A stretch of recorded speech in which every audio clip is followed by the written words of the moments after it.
I should have turned back the moment I noticed the silence. Not the peaceful kind of quiet you expect in nature, but the suffocating absence of sound that makes your ears ring and your chest tight. I was 23 years old, standing at the edge of the Pinewood Trail in northern Vermont, and every bird, every insect, every whisper of wind had simply stopped. The forest stood before me like a held breath, waiting for something I could not name, but I did not turn back. I stepped forward into the trees as the sun began its descent, and in doing so, I invited something into my life that I would spend every remaining day trying to escape. My name is Brian, and what I am about to tell you is not a story meant to entertain. It is a warning. Before I go any further, I need to know that someone out there is listening, that someone might learn from my mistakes. If you have ever felt watched in your own home, if you have ever heard footsteps that were not yours, please leave a comment below. Tell me I am not alone in this. Tell me that what happened to me has happened to others, because the isolation of carrying this secret is sometimes worse than the thing itself. It started on October 14th, a Thursday evening that should have been unremarkable. I had driven up from Boston to spend a long weekend at my uncle's cabin near the small town of Millbrook, Vermont. The cabin sat about 3 miles outside of town, nestled against the Pinewood Forest, a dense stretch of evergreens and birch trees that locals mostly avoided. My uncle, Robert, had owned the property for 15 years but rarely used it anymore. He was getting older, and the drive from Connecticut had become too much for him. When he offered to let me use it for a few days, I jumped at the chance. I needed the isolation, the distance from my life in the city, the noise, the expectations. I arrived at the cabin around 4:00 p.m., just as the October sun was beginning its early descent toward the horizon. The air was crisp, carrying that particular scent of autumn decay, leaves turning to mulch, wood smoke from distant chimneys, the faint metallic tang that comes before the first frost. The cabin was exactly as I remembered it from childhood visits, a modest 2-bedroom structure with knotty pine walls, a stone fireplace, and windows that looked out onto an endless sea of trees. It was perfect. After unpacking my car and settling in, I decided to take a walk before dark. I had been cooped up in my apartment for weeks, grinding through work deadlines and barely seeing daylight. The idea of stretching my legs on a forest trail before dinner seemed ideal. I grabbed a light jacket, my phone for emergencies, and headed out around 5:30 p.m. The sun would set completely by 6:30 p.m., but I figured I had plenty of time for a quick hike. The Pinewood Trail started about a quarter mile from the cabin, marked by a weathered wooden sign that was barely legible. I had walked this trail a handful of times as a teenager, though I could not remember much about it beyond the general layout. A loop that took you about 2 miles into the forest before circling back. Simple enough. I passed the trailhead and entered the woods, immediately enveloped by the towering pines and the soft carpet of needles beneath my feet. For the first 20 minutes, everything was normal. The trail was well worn, easy to follow, winding through the trees in gentle curves. I could hear the occasional rustle of small animals in the underbrush, the distant call of a crow, the creak of branches swaying in the breeze. My mind wandered as I walked, thinking about work, about the promotion I had been passed over for, about the relationship that had ended 3 months earlier. The forest had a way of making those concerns feel small, insignificant against the backdrop of something so old and indifferent. But then, as I mentioned before, the silence came. It happened gradually, so subtly that I did not notice it at first. The bird calls became less frequent, then stopped altogether. The rustling in the underbrush ceased. Even the wind seemed to die, leaving the trees unnaturally still. I paused in the middle of the trail, suddenly aware of how quiet it had become. I could hear my own breathing, the slight whistle of air through my nostrils, the sound of my jacket rustling as I moved. Nothing else. I checked my phone, 5:52 p.m. The light was fading faster than I had anticipated, the sky visible through the canopy turning from blue to deep purple. I should turn back, I thought. But the trail was a loop, and according to my vague memory, I was probably past the halfway point. It would take just as long to go back as it would to continue forward. I chose to press on. That was my first mistake. The trail began to change as I walked deeper into the forest. The trees grew more densely packed, their branches intertwining overhead to create a canopy so thick that the dying light barely penetrated. The path itself became less defined, harder to distinguish from the surrounding forest floor. I found myself pausing every few minutes to make sure I was still on the trail, looking for markers or signs that I was going the right way. At 6:08 p.m., I saw the first odd thing. There was a circle of stones arranged in the middle of the path, about 3 feet in diameter. 7 smooth river rocks, each roughly the size of a fist, placed with obvious intention in a perfect ring. I stopped and stared at it, feeling an inexplicable unease settle over me. It looked recent, the stones clean and free of moss or debris. But who would have placed them here, and why? I stepped around the circle carefully, giving it a wide berth, and continued walking. The silence pressed in around me, so complete now that I could hear the blood rushing in my ears, the quiet pop of my joints as I moved. My footsteps on the pine needles sounded impossibly loud, each one echoing slightly in a way that did not make sense in an open forest. Then I heard it, footsteps that were not mine. They came from behind me, matching my pace exactly. When I walked, they walked. When I paused, they paused. I spun around, my heart suddenly hammering in my chest, but there was nothing there. Just the empty trail stretching back into the gathering darkness, the trees standing like silent witnesses. I'm not ashamed to admit that fear bloomed in my chest at that moment, cold and sharp. I called out, "Hello, is someone there?" My voice sounded wrong in that unnatural quiet, flat and absorbed by the trees as if the forest itself was swallowing the sound. No response. I turned and started walking faster, no longer caring about staying perfectly on the trail, just wanting to get out of the woods before full dark. But the footsteps continued behind me, always the same distance away, never getting closer but never falling behind. I broke into a jog, then a run, my breath coming in ragged gasps. My jacket catching on low branches as I crashed through the underbrush. And here is where I need to pause for just a moment. If you are watching this, if you are feeling the same dread that I felt that night, do me a favor. Hit that like button, subscribe to this channel, and share this video with someone who loves a good mystery. Because what I am about to tell you gets stranger, and I need to know that people are hearing this story. I need to know that I am not speaking into the void the way I was running through that forest, alone and terrified. I ran for what felt like an eternity but was probably only 5 minutes. The trail opened up suddenly, depositing me onto a dirt access road that I recognized. I was about a mile from the cabin, maybe less. The sky was almost fully dark now, just a faint purple glow on the western horizon. I bent over, hands on my knees, gasping for air, my heart pounding so hard I thought I might vomit. The footsteps had stopped. I straightened up slowly, listening intently. Nothing. Just my own labored breathing and the first tentative chirp of evening crickets. The natural sounds of the forest were returning as if someone had turned the volume back up on the world. I laughed, a shaky, embarrassed sound. I had spooked myself, that was all. The isolation, the fading light, the strange silence had all combined to make me paranoid. There had been no one following me. It had been my imagination, an echo, something easily explained. I walked back to the cabin as the last light drained from the sky, using my phone's flashlight to illuminate the road.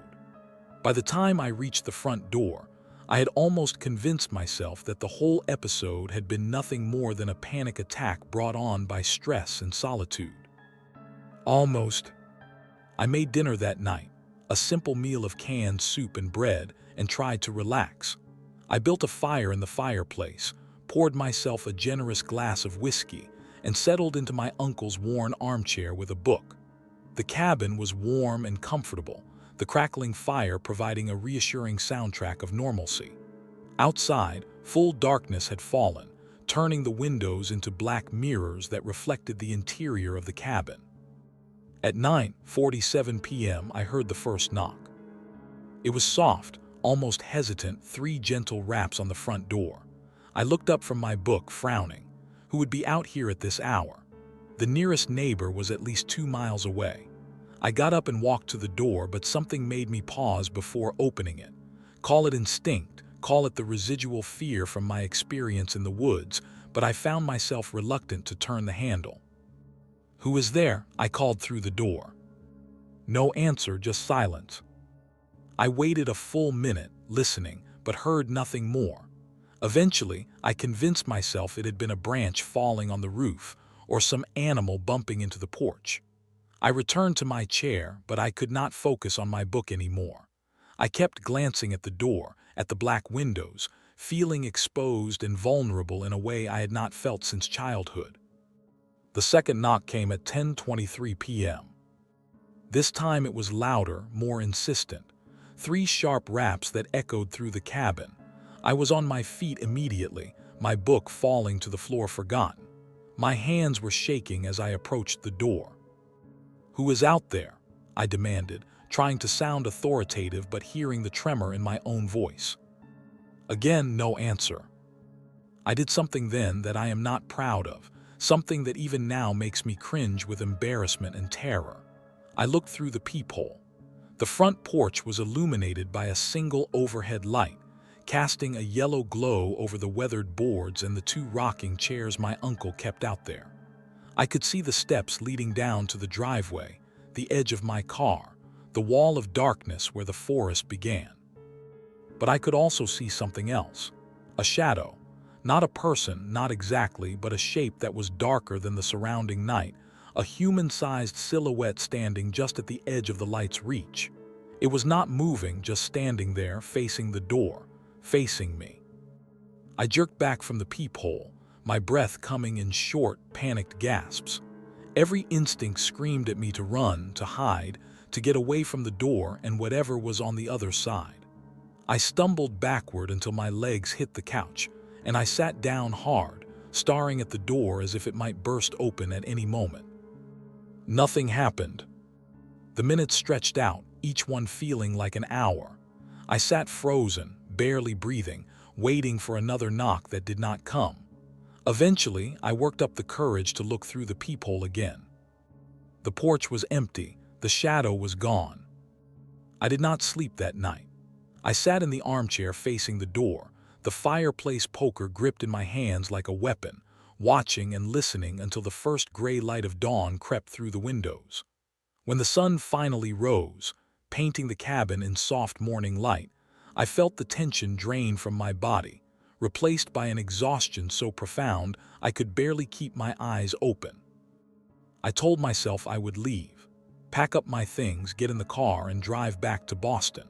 Forget about the relaxing weekend, forget about the forest, forget about whatever had followed me back from those woods.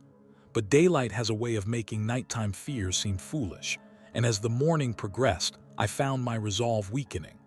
Had there really been someone on the porch? Or had it been a trick of the light, a shadow cast by the trees, my overtired mind seeing threats where none existed? By noon, I had convinced myself to stay. It was just one more night.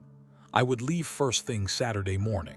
Until then, I would stay inside, keep the doors locked, and avoid the forest entirely. That afternoon, I tried to distract myself with mundane tasks. I cleaned the cabin, organized my uncle's shelves, even attempted to read more of my book. But I found my attention constantly drifting to the windows, to the forest beyond, searching for any sign of movement among the trees. At 3:15 p.m. I saw it. Just a flash of movement at the tree line, something dark shifting between the trunks. I pressed my face against the window, straining to see more clearly, but whatever it was had vanished. Or maybe it had never been there at all.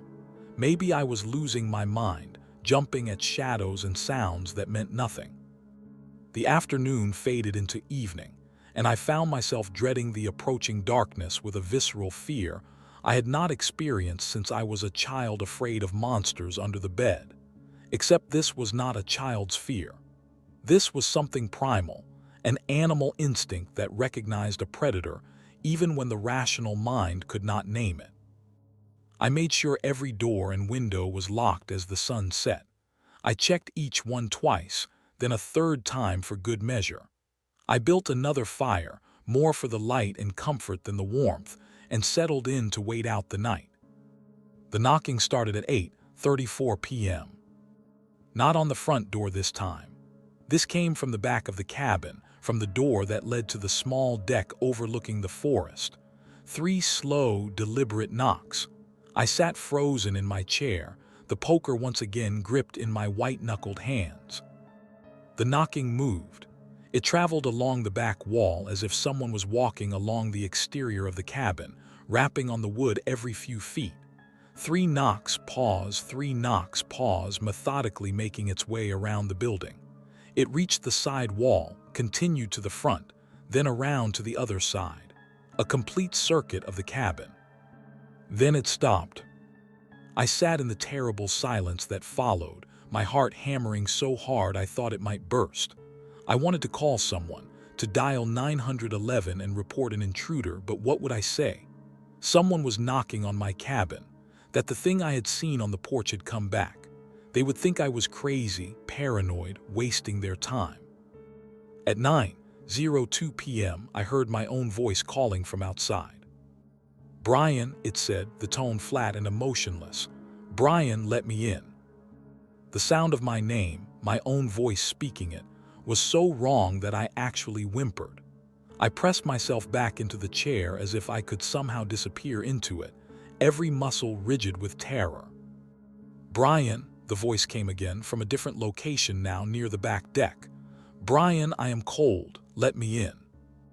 It was my voice, but not quite. Like a recording played back at the wrong speed, or someone doing a very good but slightly off impression. The cadence was wrong, the inflection strange, and it was coming from multiple directions now, circling the cabin just as the knocking had done. "Brian, please, I am you, let me in." I clamped my hands over my ears, squeezing my eyes shut like a child trying to block out a nightmare. But I could still hear it, muffled but persistent, calling my name over and over again in that awful approximation of my own voice.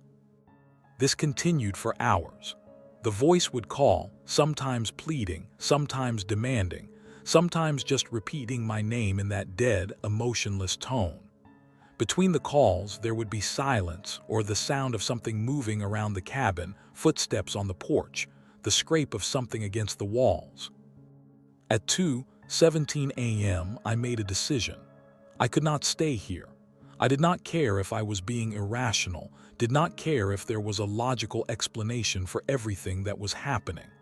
I needed to get out of this cabin, get in my car, and drive away as fast as possible. I grabbed my car keys from the kitchen counter and moved to the front door. My hands were shaking so badly I could barely turn the deadbolt. The lock clicked open with a sound that seemed impossibly loud in the quiet cabin. I reached for the handle, took a deep breath, and pulled the door open. The thing that had been me was standing on the porch. I am not sure how else to describe it. It had my face, my body, my clothes. It was me in every visible way, down to the scar on my left eyebrow and the way my hair fell across my forehead. But it was not me. There was something fundamentally wrong about it, something that made every instinct scream in recognition of a predator. It smiled at me, and the expression was all wrong, too wide, too eager, like someone who had learned about smiling from a book but had never actually seen it done. "Hello, Brian," it said in my voice. "Can I come in now?" I slammed the door shut and locked it, backing away until I hit the far wall. On the other side of the door, I heard my own laugh, high and delighted. "That is okay," the thing said. "I can wait. I have been waiting a long time already. What is a little longer?" I slid down the wall until I was sitting on the floor, my mind struggling to process what I had just seen. This was not possible. This was not real. Things like this did not happen in the rational, ordered world I understood. And yet, there it was, undeniable and impossible, wearing my face and speaking with my voice. The night crawled by with agonizing slowness. The thing outside went quiet after a while, but I could sense it was still there, waiting. I did not dare approach the windows or the door again. I just sat against the wall, the poker across my lap, watching the front door as if it might burst open at any moment. Dawn came eventually, as it always does, indifferent to human terror. The first rays of sunlight crept across the floor, and I realized I was still alive, still myself, still trapped in this nightmare but somehow surviving it. At 7:43 a.m., I risked a look out the front window. The porch was empty. My car sat in the driveway, undisturbed. The forest beyond looked peaceful in the morning light, just trees and shadows and the innocent beauty of nature. If not for the exhaustion weighing down my body and the terror still clinging to my thoughts, I might have convinced myself the entire night had been a hallucination. But I knew better now. Something had followed me out of those woods. Something had been calling my name, wearing my face, waiting for an invitation to enter. And whatever it was not bound by the rules of the world I thought I understood. I knew I should leave immediately, but fear has a strange effect on decision-making. I was terrified to go outside, to walk to my car, to expose myself to whatever might be waiting in the daylight. At least in the cabin, I had walls and locked doors between me and it. In the open, I would be vulnerable. So I waited. I watched from the windows, looking for any sign of movement, any indication that the thing was still out there. I saw nothing. The day remained stubbornly normal, almost mocking me with its ordinariness. At 11:20 a.m., my phone rang. I jumped at the sound, my nerves so frayed that even this normal occurrence sent a spike of adrenaline through my system. I looked at the screen. Uncle Robert. I answered it with shaking hands. "Hey, Brian," his familiar voice came through, warm and concerned. "Just checking in on you. How is the cabin treating you?" I opened my mouth to tell him everything, to pour out the entire terrifying experience, but the words stuck in my throat. What would I say? That I had seen a copy of myself on his porch, that something from the forest was impersonating me. He would think I had lost my mind. He would tell me to drive back to Boston immediately and see a doctor. Maybe he would be right. "It is fine," I heard myself say, the lie tasting bitter. "Really peaceful, exactly what I needed." "Good, good," he said, and I could hear the relief in his voice. "Listen, I wanted to give you a heads up about something. The previous owner, before I bought the place, he mentioned something odd about that property. Said sometimes people reported seeing things in the woods, hearing voices. I always figured it was just local legend, you know how small towns are. But after I bought it, I had a few experiences myself. Nothing major. Just feelings like I was being watched. I probably should have mentioned it before you went up there." My mouth went dry. "What kind of experiences?" "Oh, probably nothing," he said quickly, too quickly. "Just got spooked a few times at night. You know me, always been too imaginative. But if you hear anything weird or see anything unusual, just ignore it. It is probably just the isolation playing tricks on your mind. And Brian, do not go into the forest after dark. That is just good sense anyway, but especially there. The trails are not well maintained." Too late, I thought. Too late by about 16 hours. We talked for a few more minutes, but I barely registered the words. When we hung up, I sat staring at the phone, my uncle's warning echoing in my mind. He had experienced something too. This was not just in my head. This was real. The day dragged on. I forced myself to eat something, though the food tasted like cardboard. I tried to rest, but every time I closed my eyes, I saw that thing wearing my face, that too wide smile, those eyes that were mine but not mine. As the sun began its descent toward the horizon, the dread returned, settling over me like a physical weight. I knew what was coming. As soon as darkness fell, it would start again. The knocking, the voice, the thing outside trying to get in. I was right. At 7:16 p.m., the first knock came. 3 measured raps on the front door. I did not move from my chair, did not respond. I had learned that much at least.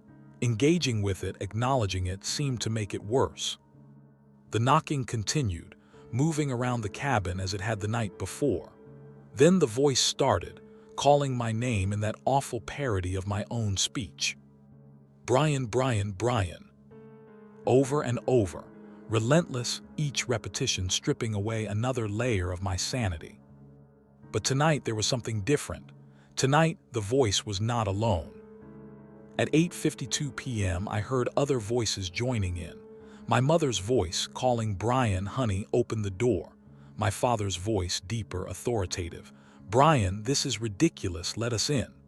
My ex-girlfriend Emma, her voice carrying that particular tone of disappointment I remembered too well. "You are just going to hide in there like a coward." They were not real. I knew they were not real.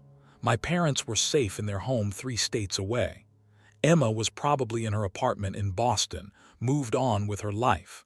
These were just imitations, copies pulled from my memories and twisted into weapons. But knowing they were not real did not make hearing them any less devastating. The voices continued for hours, a chorus of everyone I had ever cared about, all calling to me, all trying to convince me to open the door. Sometimes they were kind, pleading. Sometimes they were angry, accusatory. Sometimes they just repeated my name over and over until the word lost all meaning and became just a sound, a weapon designed to break down my resistance. I lasted until 1:33 a.m. before I broke.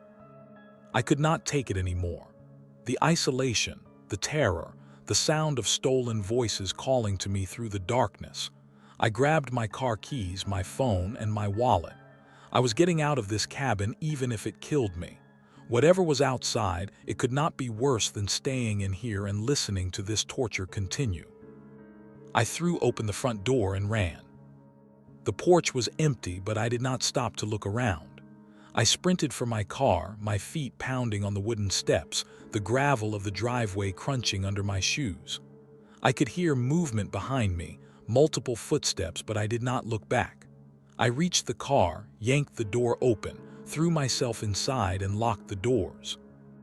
My hands shook as I jammed the key into the ignition. The engine turned over once, twice, then caught, roaring to life. I threw the car into reverse and backed out so fast I nearly went into the ditch. As I swung the car around toward the road, my headlights swept across the cabin's front porch. They were all there. 7 versions of me, standing in a line, all wearing the same clothes, all with the same face. They were not moving, just standing there watching me with identical expressions of patient interest. As my headlights hit them, they all smiled in perfect synchronization. I slammed my foot on the accelerator and tore down the dirt road, not caring about the rocks pinging against the undercarriage or the way the car fishtailed on the loose gravel. I just needed distance, needed to get away from that cabin and the things that wore familiar faces. I drove through the night, not stopping until I reached the outskirts of Millbrook.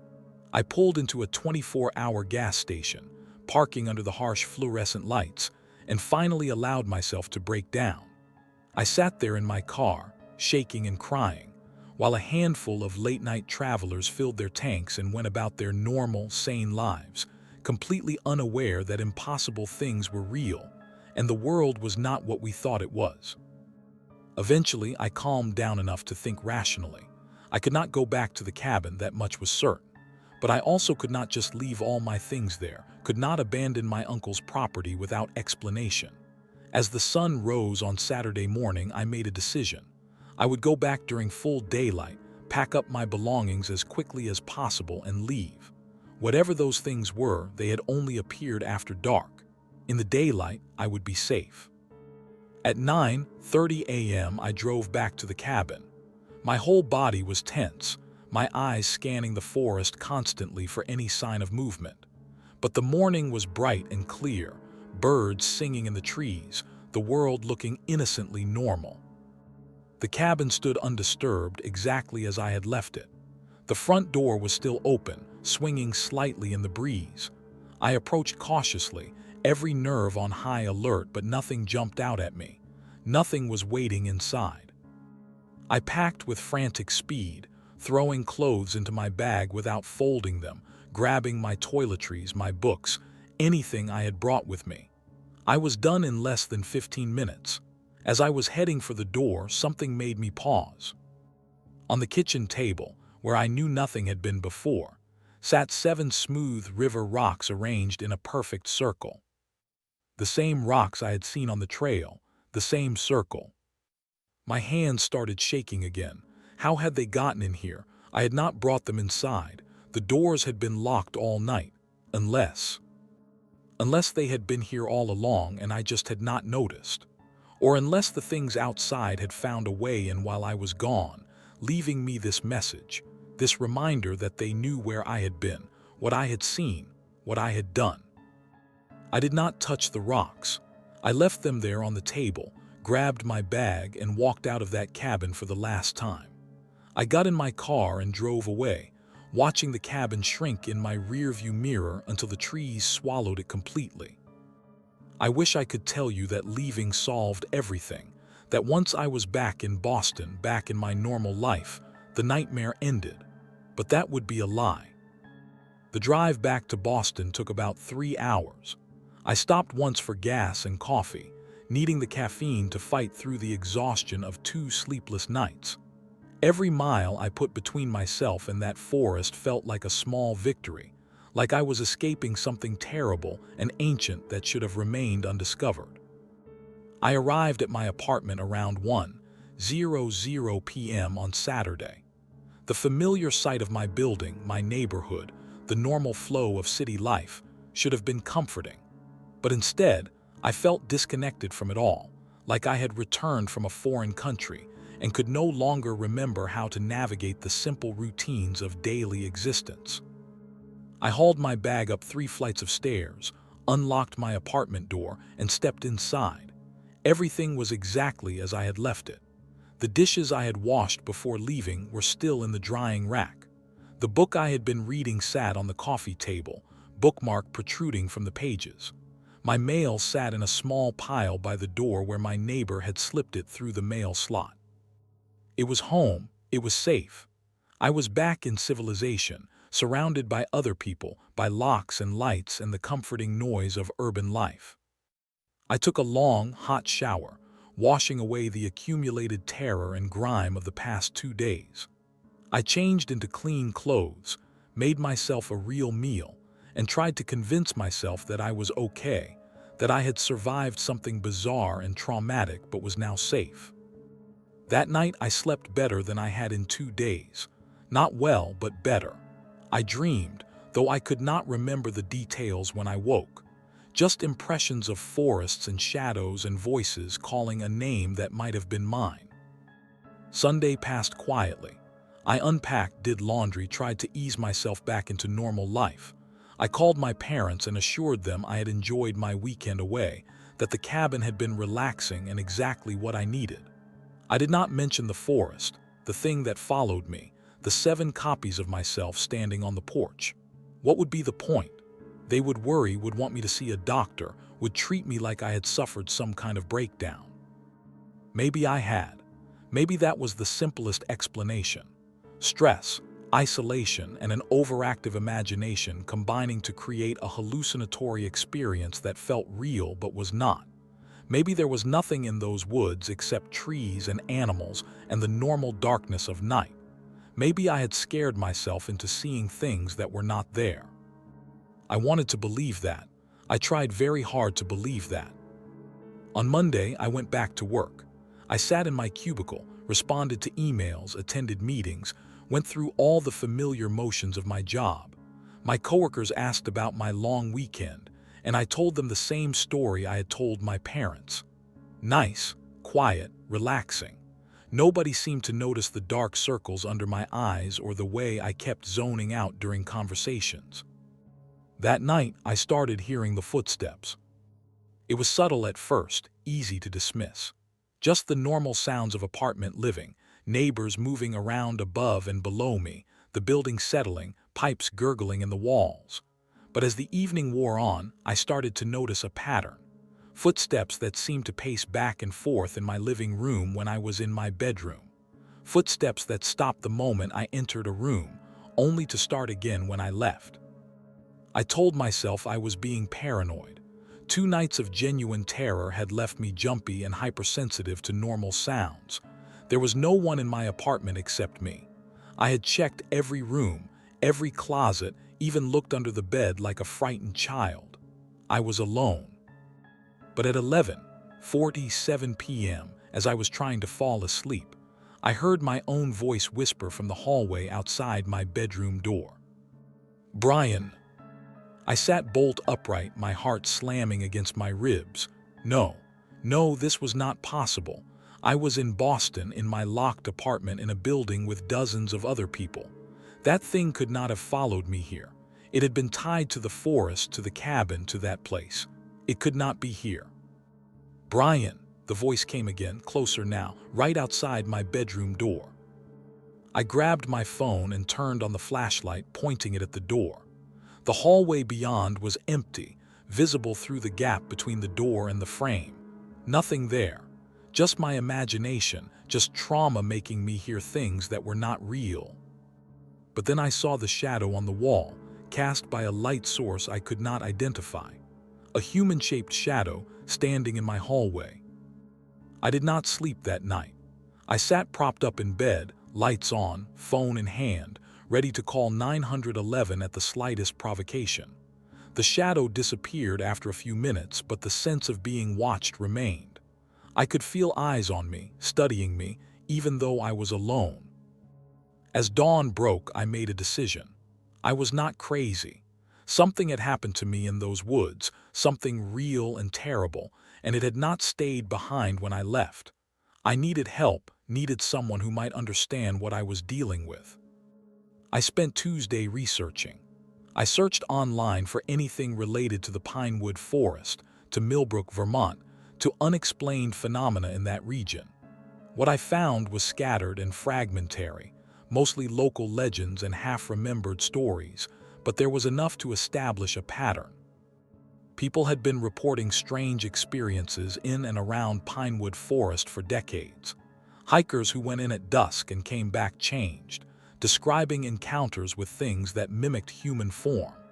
Residents of the area who reported seeing their own doppelgangers around their properties. A handful of disappearances over the years, people who went into the forest and never came back out. Most of the reports were dismissed as folklore, urban legends, or cases of people getting lost and succumbing to the elements. But reading them all together, I saw the truth that everyone else was missing. There was something in that forest, something that copied people, that followed them home, that wanted desperately to be let inside. I found a reference to a local historian in Millbrook, a woman named Dorothy Wallace, who had written several articles about regional folklore and unexplained phenomena. I called the number listed on her website, not really expecting her to answer, but she picked up on the second ring. "Wallace residence," came a crisp, elderly voice. "Ms. Wallace," I said, trying to keep my voice steady. "My name is Brian. I found your articles online about Pinewood Forest, and I need to talk to someone about something that happened to me there." There was a long pause on the other end. Then, in a quieter tone, she said, "You went into the forest at dusk, did you not?" The hair on the back of my neck stood up. "How did you know?"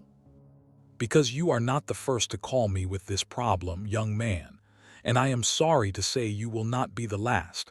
Can you come up here, to Millbrook? This is not a conversation we should have over the phone." I made the drive back to Vermont that same afternoon. Every instinct screamed at me not to go back anywhere near that forest, but I needed answers more than I needed safety. I needed to understand what had happened to me, and more importantly, how to make it stop. Dorothy Wallace lived in a small house on the outskirts of Millbrook, a tidy cottage surrounded by a well-maintained garden. She was in her late 70s, with silver hair pulled back in a bun and sharp, intelligent eyes that seemed to see right through me when she opened the door. "You look exhausted," she said without preamble. "Come in, I will make tea." Her home was cluttered but clean, every surface covered with books, papers, and artifacts from what I assumed was a lifetime of research. She led me to a sitting room dominated by a massive bookshelf and gestured for me to sit while she disappeared into the kitchen. When she returned with the tea, she settled into a chair across from me and fixed me with that penetrating gaze. "Tell me everything," she said. "Start from the beginning, do not leave anything out." So I did. I told her about the trail, the silence, the circle of stones, the footsteps that followed me, the knocking on the cabin, the voice that spoke with my words, the 7 versions of myself standing on the porch, the shadow in my apartment, the footsteps, the whispered name. All of it poured out in a rush, and to my embarrassment, I found tears streaming down my face as I spoke. Dorothy listened without interruption, nodding occasionally, her expression grave but not disbelieving. When I finished, she was quiet for a long moment, sipping her tea thoughtfully. "You are very lucky to be alive," she finally said, "and very unlucky to have stumbled into this particular problem. What you encountered in Pinewood Forest is something that the local indigenous tribes warned about for centuries before settlers arrived. They called it by different names, but the meaning is always the same: the Hollow Ones." "The Hollow Ones," I repeated. She nodded. "Entities that exist in spaces between dusk and dark, between the forest and civilization. They are drawn to people who enter their territory during the transition time when day becomes night. They follow these people, study them, learn them, and then they try to replace them." "Replace them," my voice came out as a whisper. "They want what we have," Dorothy said. "Human form, human life, human warmth. They are empty things, Brian, hollow shells that need to be filled.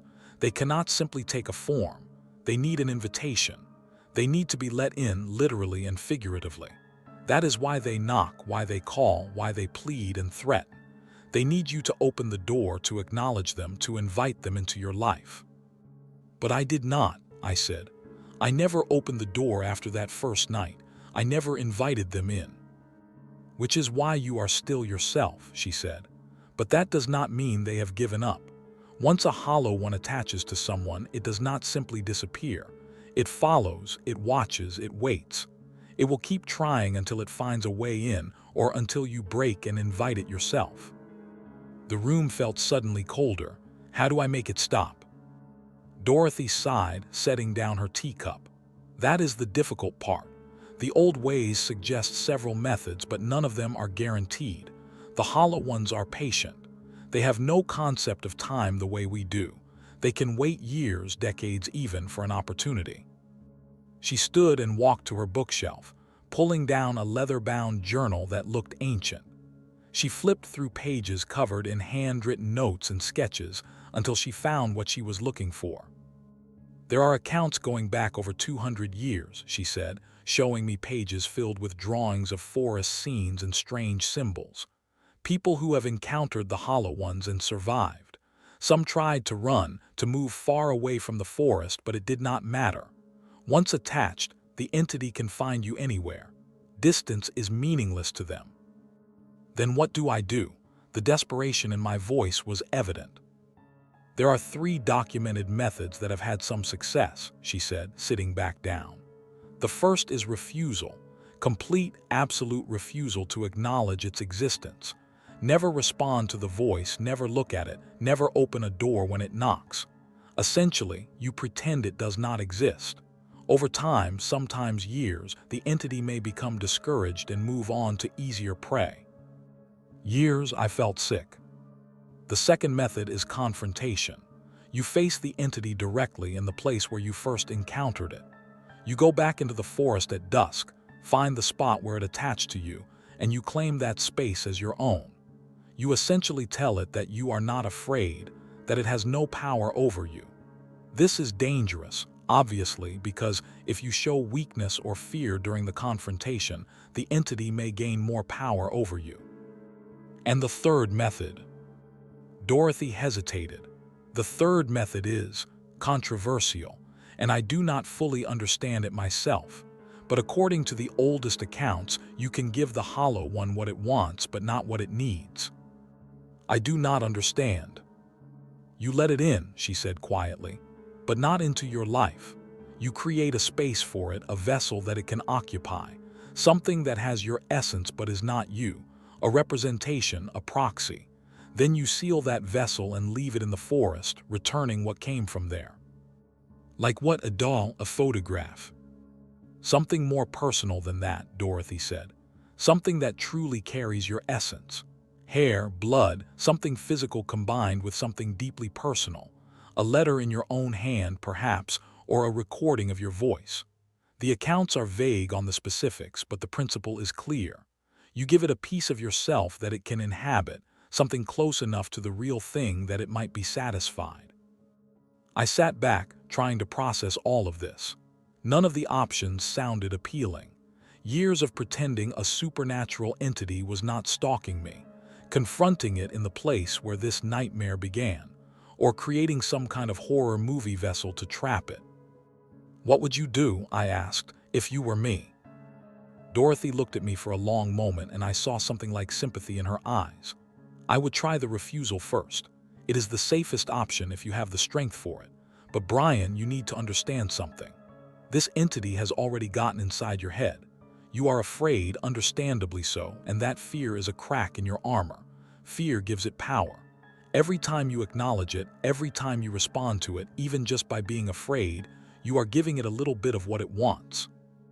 So I am supposed to just not be scared of the thing wearing my face that whispers my name in my own apartment. I did not say it would be easy, she replied. But fear is a form of recognition. You need to find a way to be indifferent to it, to treat it as nothing more than a passing annoyance, like a mosquito buzzing around your head. We talked for another hour, Dorothy sharing what she knew from her decades of research. She gave me copies of some of her articles, sketches of protective symbols that some people had reported using with varying degrees of success, and a list of other researchers around the country who studied similar phenomena. As I was leaving, she put a hand on my arm. Brian, one more thing. Do not try to research this too deeply on your own. Do not go looking for information about the hollow ones online or in books. Every piece of knowledge you gain about them, every moment you spend thinking about them, is another thread connecting you to them. You need to live your life as normally as possible. The more you feed this obsession, the stronger the connection becomes. I drove back to Boston as the sun was setting, watching the sky turn from blue to purple to black, and wondering if I would ever be able to watch a sunset again without feeling that spike of primal fear. That night, the activity in my apartment intensified. It started at 10:15 p.m. Footsteps in the hallway, heavier than before, more deliberate. Then the knocking, 3 measured raps on my bedroom door. I sat on my bed, staring at the door, and forced myself to do what Dorothy had suggested. I ignored it. I picked up my phone and scrolled through social media, trying to act as if nothing unusual was happening. "Brian," came my voice from the other side of the door. "I know you are listening. Why will you not talk to me?" I kept scrolling, my hands shaking so badly I could barely hold the phone. "Brian, please, I just want to talk. Do you not want to know what I am? Do you not want to understand?" I turned on a podcast, loud enough to drown out the voice, and lay down on the bed. I could still hear the knocking underneath the voices of the podcast hosts, could still sense the presence on the other side of the door, but I refused to acknowledge it. This went on for 3 hours. Knocking, calling, pleading, threatening. At one point, I heard what sounded like scratching on the door, fingernails dragging across wood. But I kept my eyes on my phone, kept the podcast playing, kept pretending that nothing was happening. At 1:23 a.m. it stopped. The sudden silence was almost worse than the noise had been. I waited, listening, but heard nothing. No footsteps, no breathing, no sense of presence. It was as if the entity had simply vanished. I did not trust it. I kept the lights on and the podcast playing for the rest of the night, dozing fitfully but never really sleeping. The next few days followed a similar pattern. The entity would appear after dark, trying various tactics to get my attention. Sometimes it was aggressive, pounding on walls and doors. Sometimes it was plaintive, my voice crying and begging to be acknowledged. Once, I heard it mimicking my mother, calling for me in a tone of such desperate worry that I almost broke and responded. But I held firm. I followed Dorothy's advice. I refused to acknowledge it, refused to give it the recognition it craved. And slowly, very slowly, the activity began to decrease. The nightly visits became shorter, less intense. Some nights it would only knock once or twice before falling silent. I started to hope that maybe, just maybe, it was working. Maybe the entity was losing interest, moving on to someone who would give it the attention it wanted. That hope lasted exactly 3 weeks. On a Tuesday night in early November, I came home from work to find my apartment door standing open. I froze in the hallway, every muscle tensing. I had locked that door. I was absolutely certain I had locked it. I always triple-checked now, obsessive about security. But there it stood, open about 6 inches, darkness visible beyond. I should have called the police. I should have turned around and left, found somewhere else to stay for the night. But something drew me forward, a terrible curiosity mixed with the exhausted resignation of someone who has been running for too long. I pushed the door open slowly and reached inside to flip on the light switch. My apartment looked normal at first glance. Nothing obviously disturbed, no signs of a break-in. But as I stepped inside and closed the door behind me, I noticed something on my kitchen table. 7 smooth river rocks, arranged in a perfect circle. My blood turned to ice. How had they gotten here? How had the entity moved physical objects into my locked apartment? Unless the locks did not matter. Unless doors and walls and the illusion of safety meant nothing to something that was not bound by physical rules. I approached the table slowly as if the rocks might suddenly spring to life. They looked exactly like the ones I had seen on the trail, the ones that had appeared in the cabin. Smooth, river-worn, deliberately placed. A message, a reminder, a threat. I should have left them there. Should have followed Dorothy's advice and simply ignored them, treated them as meaningless. But 3 weeks of stress and fear had worn down my resolve. I was tired of being stalked, tired of being afraid in my own home, tired of pretending that everything was normal when my world had become a waking nightmare. I grabbed the rocks and threw them in the trash, then tied up the bag and took it down to the dumpster outside. As I walked back up the stairs to my apartment, I felt a small surge of defiance. Take that, I thought. I am not afraid of your little games. That night, I paid for my moment of defiance. At 2:07 a.m., I woke to find someone sitting at the foot of my bed. It was me. Not a shadow, not a glimpse through a door, but fully visible in the dim light from the street lamp outside my window.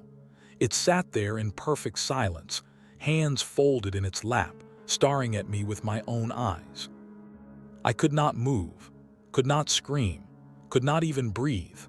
I just lay there, staring back at this impossible thing wearing my face, and felt my sanity beginning to crack under the weight of its presence. "You threw away my gift," it said in my voice, and for the first time the mimicry was perfect. It sounded exactly like me, not the slightly off version from before.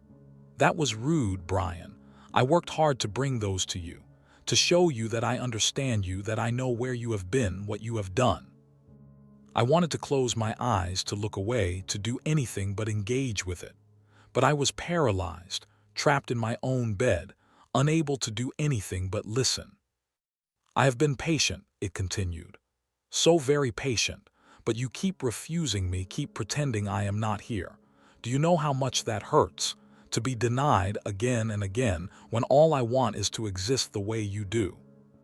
It stood up, and I could see that it was wearing the exact clothes I had worn yesterday, down to the stain on the left knee of my jeans from spilled coffee. It walked around the bed, never breaking eye contact, until it was standing right beside me. "I could take you," it whispered, leaning close. "Right now. I could pull you out of your own body and put myself in your place. It would be so easy. You are weak, exhausted, afraid. Your grip on yourself is slipping. I can feel it.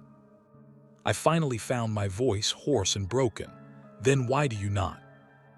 It smiled, and this time the expression looked almost sad. Because it would not be the same.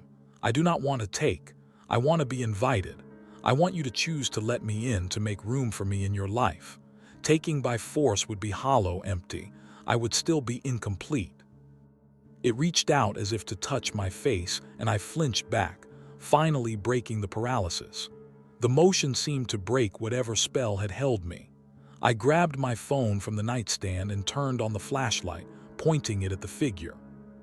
It was gone. The foot of the bed was empty. I was alone in my room. But I could still feel where its presence had been, could still sense the depression in the mattress where it had sat, could still smell something faint and unpleasant, like decay masked by fresh earth. I did not sleep for the rest of the night. I sat with my back against the headboard, every light in the apartment on, my phone clutched in my hand, and tried to process what had just happened. The entity was getting stronger or bolder or both. It was no longer content to stay outside, to call from hallways and knock on doors. It had manifested fully inside my locked apartment, had sat on my bed, had spoken to me with a clarity and presence that made all previous encounters seem like distant warnings. And it had told me something crucial. It could take me by force, but it was choosing not to. It wanted my permission, my invitation, which meant I still had power here, still had some control over the situation. But for how long? How many more nights could I hold out before exhaustion and fear broke me down completely? As dawn broke, I made a decision. The refusal was not working, or rather, it was not working fast enough. The entity was escalating, becoming more aggressive, more present.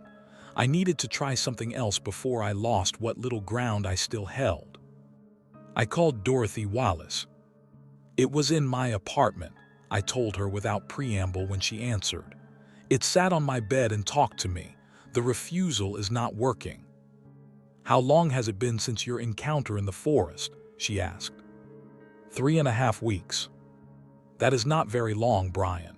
These things can take months, even years too. I do not have years, I interrupted. I barely have days. It is getting stronger. Last night it told me it could take me by force, but it wants me to invite it instead. Dorothy, I need to try something else. I need to try the confrontation or the vessel or something. I cannot keep living like this. There was a long silence on the other end of the line. Then, quietly, if you are going to confront it, you need to do it properly. And you need to understand that there is a very real chance it will not end well. People who have tried confrontation, some of them were never the same afterward, and some of them never came back out of the forest. Tell me what I need to do. She did. She explained the process as it had been described in the historical accounts she had studied. I would need to return to the exact spot where I first encountered the entity, at the exact same time of day. I would need to bring something that represented my identity, something that proved I was real and solid, and not something that could be copied or replaced. I would need to face the entity and tell it, in no uncertain terms, that it had no claim on me, that I rejected its presence, that I belonged to myself alone. And Brian, she added, you cannot show fear. The moment you show weakness, the moment you doubt yourself, it will have an opening. You need to be absolutely certain of who you are and what you want. What should I bring? I asked. You said something that represents my identity. Something meaningful to you. Something that connects you to your life, your memories, your sense of self. It could be a photograph, a piece of jewelry, something from your childhood. Whatever it is, it should be something that makes you feel grounded in your own existence. I thought about this for a long time after we hung up. What defined me? What made me Brian and not just a collection of memories and mannerisms that could be copied by something else? I decided on my father's watch. He had given it to me when I graduated from college, a vintage timepiece that had belonged to his father before him. It was not expensive or particularly remarkable, but it represented continuity, family, a chain of existence that stretched back before me and would hopefully continue after me.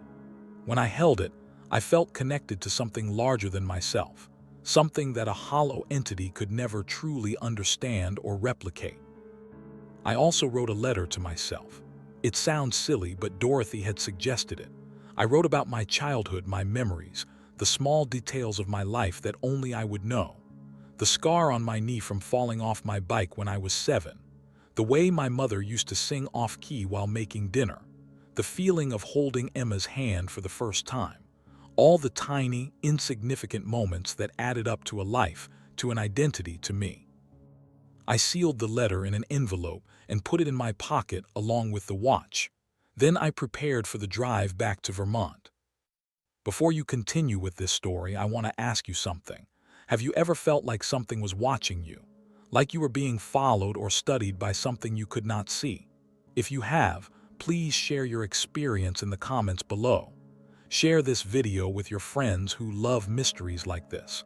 Because what I am about to tell you, the confrontation in the forest, is something I want people to remember. I want people to know what is out there, what is possible, what we might face when we step into places we do not belong. I arrived in Millbrook on a gray November afternoon, the kind of day where the sun never really seems to rise, just a gradual lightening of the clouds from black to charcoal to slate. I checked into a motel on the edge of town, needing a place to stay until dusk arrived. I was not going back to the cabin. That place held too many bad memories, too much fear. I spent the afternoon trying to calm my nerves, trying to build up the certainty and confidence Dorothy had said I would need. I read my letter to myself over and over until I had it memorized, until the words felt like armor against doubt. I held my father's watch and thought about all the generations it represented, all the proof of existence and continuity that it symbolized. At 5:15 p.m., as the sun began its descent toward the horizon, I drove to the Pinewood Trail. The forest looked different in November than it had in October. The deciduous trees had lost most of their leaves, creating a more open understory, and there was a thin layer of frost on the ground that crunched beneath my feet. But the trail itself was unchanged, still winding into the trees, still carrying that sense of crossing a threshold into somewhere other. I stood at the trailhead for a long moment, watching the light fade from the sky. Every instinct screamed at me to turn around, to get back in the car and drive away, to try literally anything else before voluntarily walking back into the place where this nightmare had begun. But I had come too far to turn back now. I was tired of running, tired of hiding, tired of being afraid in my own life. If confrontation was what it took to end this, then I would confront. I stepped onto the trail at 5:32 p.m., just as I had done 3.5 weeks earlier. The silence descended almost immediately. One moment there were birds calling and wind rustling through the pine branches, and the next there was nothing, just that suffocating quiet that made my ears ring and my skin prickle. The entity knew I was here. It was waiting for me.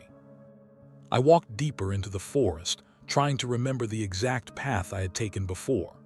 The light was fading fast, the sky turning from gray to purple, shadows pooling beneath the trees.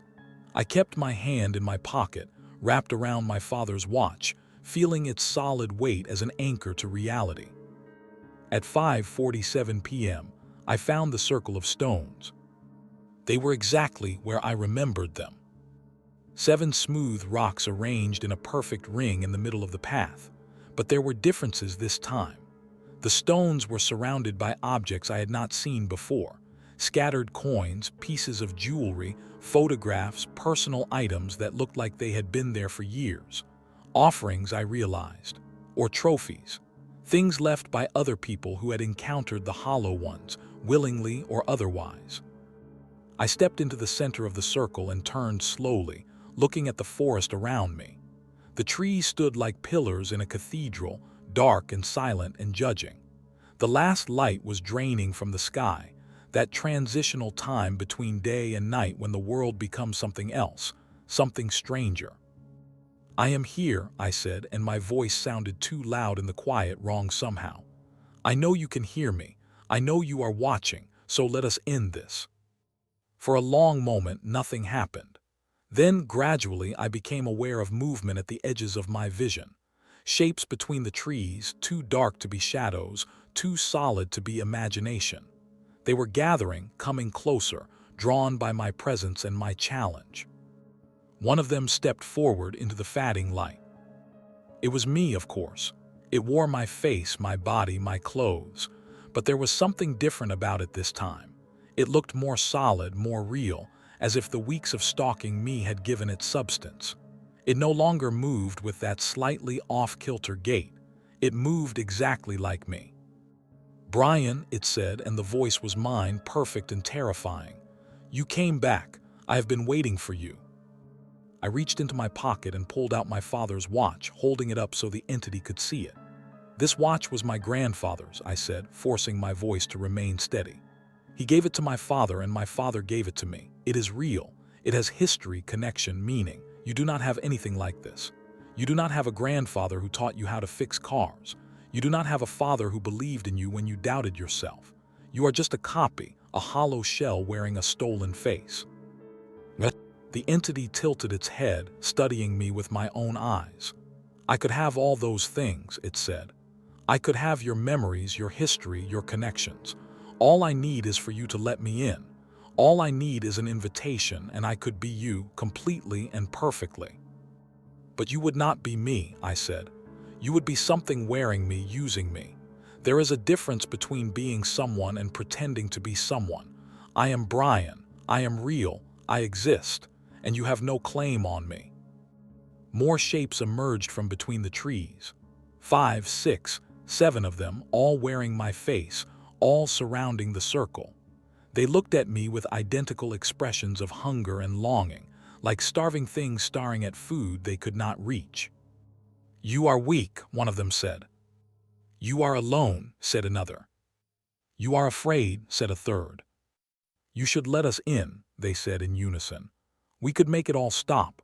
The fear, the isolation, the exhaustion, just say yes. Just invite us. Just step aside and let us have what we want." I felt the fear rising in my chest, threatening to choke me.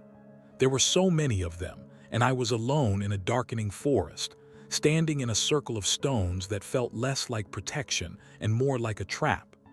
But I thought about my father's watch, about the letter in my pocket, about all the small moments and choices and experiences that had made me who I was.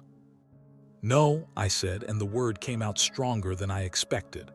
"I reject you, all of you. You are nothing. You are empty. You have no power over me because I do not give you permission. I am Brian and I belong to myself alone." The entities around me recoiled slightly, as if the words had physical force. The one closest to me, the original that had first followed me from the forest, stepped forward until it was inches away. "You cannot deny us forever," it whispered. "We are patient. We will wait. And someday, when you are tired or scared or lonely enough, you will open a door. You will invite us without meaning to. And then we will finally be able to come inside." "Then you will wait forever," I said, looking into eyes that were mine but not mine. "Because I will never invite you. I will never let you in. You are nothing to me, less than nothing. You are just shadows and echoes, and I am real." I pulled out the letter I had written, holding it up in my other hand. "This is who I am. This is proof of my existence, my identity, my reality. Can you create something like this? Do you have memories and experiences and feelings that are yours alone? Or are you just a reflection, forever dependent on someone else to give you substance?" The entity stared at the letter, and for just a moment I saw something like pain cross its stolen features. It reached out as if to take the letter from me, but its hand stopped inches away, unable to cross into the circle. "We could have been you," it said quietly. "We could have lived your life had your experiences been real the way you are real, but you will not share. You will not make room for us. You are selfish, Brian. You are hoarding your existence." "It is not selfish to refuse to be replaced," I said. "It is survival. Now leave me alone. Go back to wherever you came from. I reject you, I refuse you, I deny you any power over my life. We are done here." The entities around the circle began to fade, becoming less solid, their features blurring.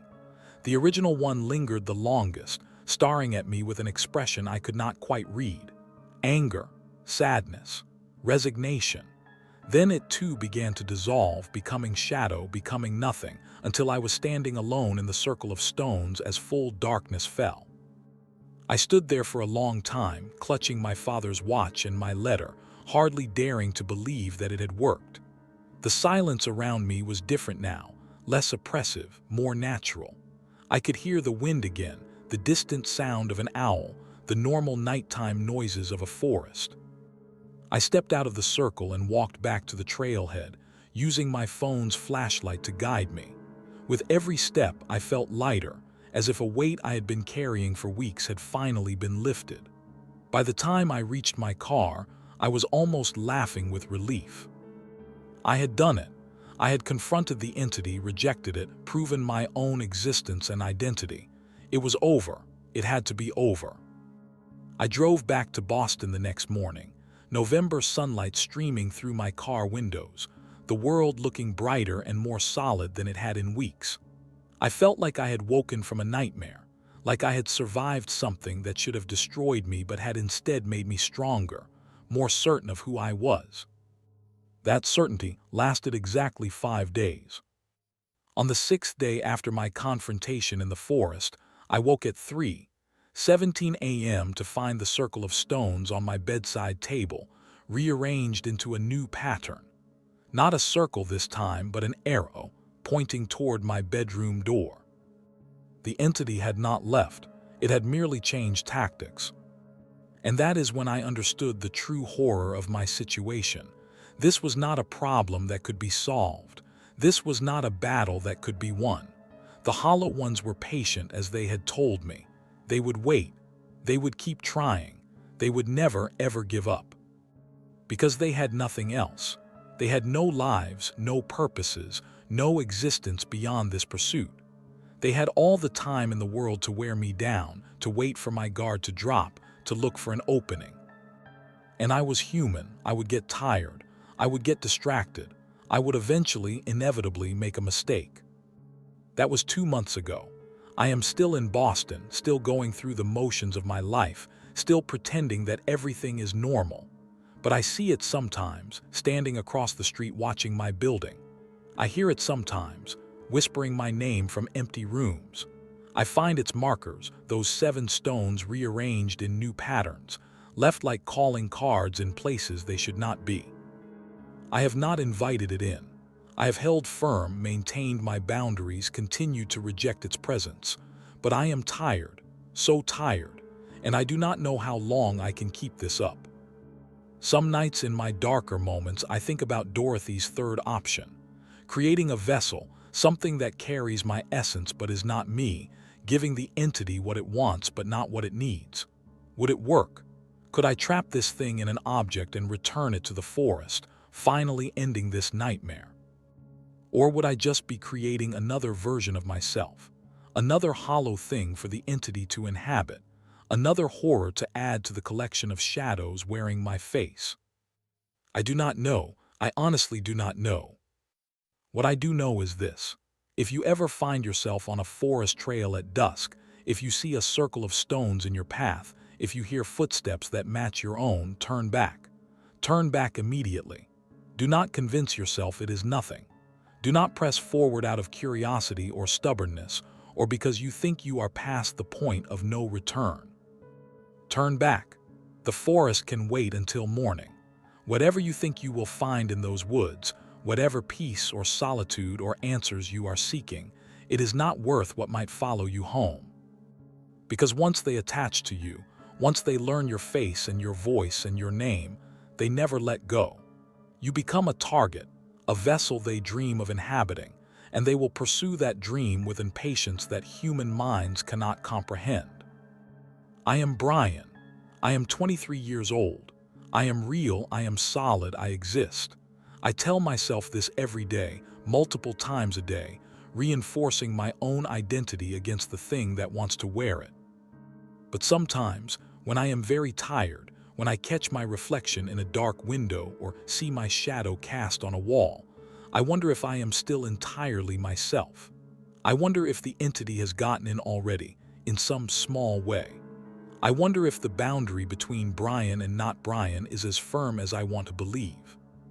And on those nights, I lie awake watching my bedroom door, listening for footsteps in the hall, waiting for the inevitable knock that I know will come. Because the hollow ones are patient, and I am only human. If you made it this far, if you listened to my entire story, thank you.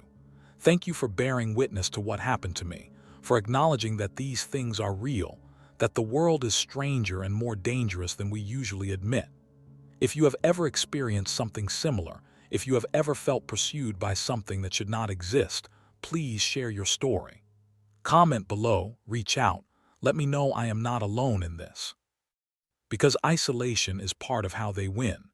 They want you to think you are crazy, that you are the only one experiencing this, that no one would believe you if you told them. But you are not alone. Others have faced the hollow ones and survived. Others are facing them right now, in forests and homes all across this country, fighting the same battle I am fighting. And maybe, just maybe, if we share our stories, if we acknowledge what is happening, we can find a way to truly be free of them. Or maybe we cannot.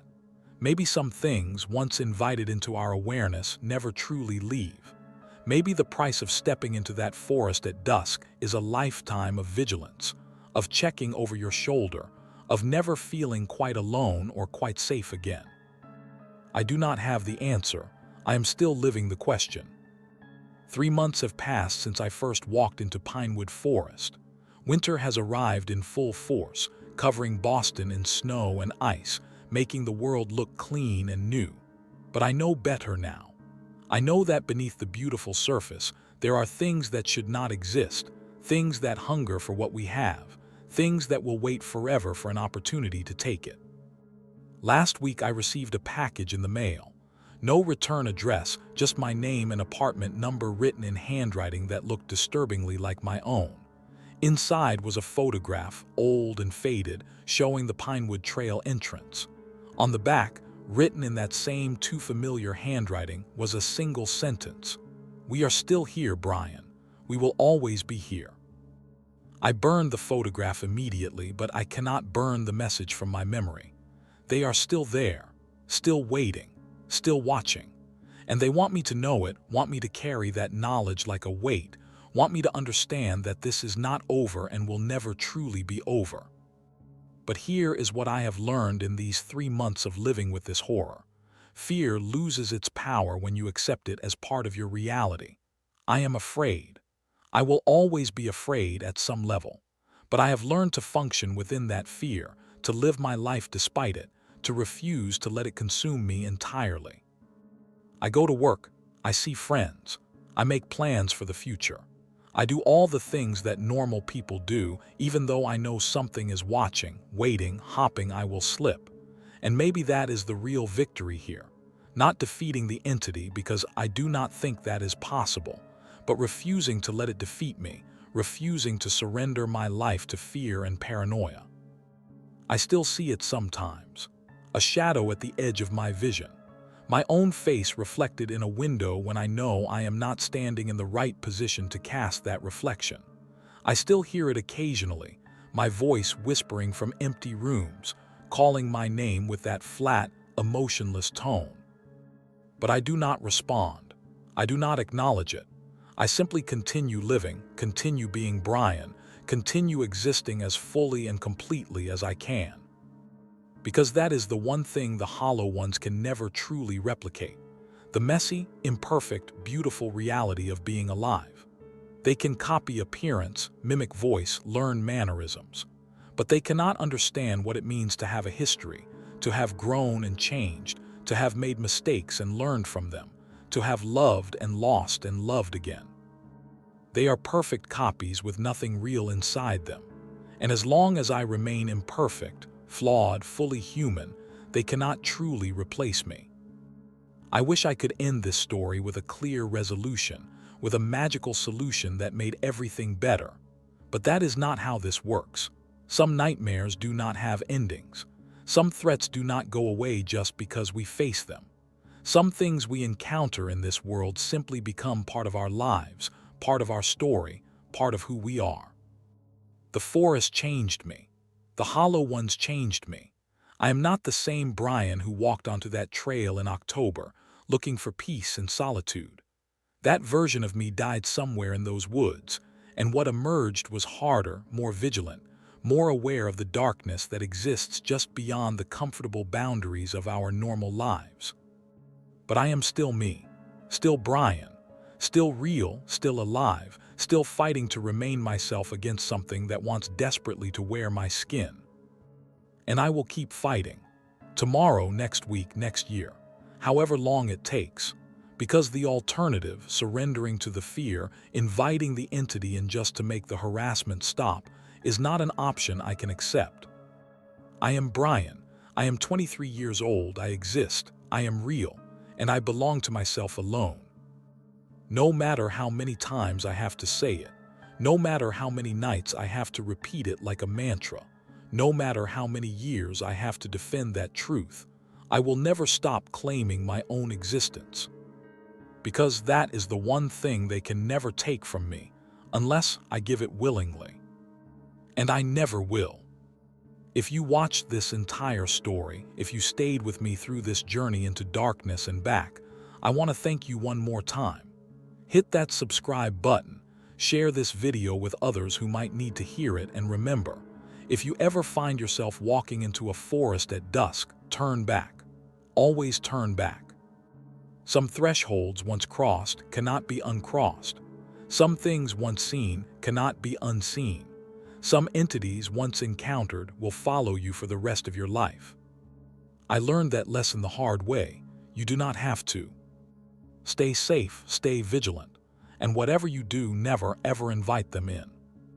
This is Brian signing off, and I am still me. I am still real. I am still here. For now, at least, for as long as I can hold on. For as long as it takes.